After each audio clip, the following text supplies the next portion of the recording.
નમસ્કાર દર્શક મિત્રો, કચ્છ કેર ન્યૂઝમાં હું આપની સાથે છું યશવી મહેતા। બુલેટિનની શરૂઆત કરીએ એક સુવિચારથી।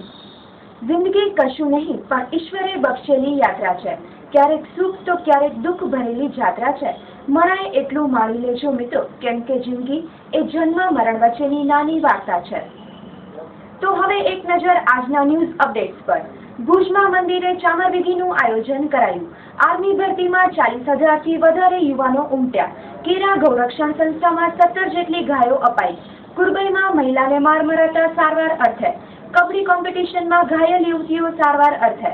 ભારતનગર વિસ્તારમાં પાકિસ્તાનનો ઝંડો સળગાવાયો। નિંગાળમાં યુવાનો પર હુમલો, સારવાર અર્થે જનરલ હોસ્પિટલમાં। કોમર્સ કોલેજ પાસે પાર્ક કરાયેલી કાર અને બસનો અકસ્માત। કબડ્ડી સ્પર્ધામાં કચ્છની બાળાઓ ચેમ્પિયન। એબીવીપી દ્વારા યુવતીની આત્મહત્યા મુદ્દે આવેદનપત્ર। અંજાર ગાંધીધામ હાઈવે પર ટ્રેલર અને ક્રેનનો અકસ્માત।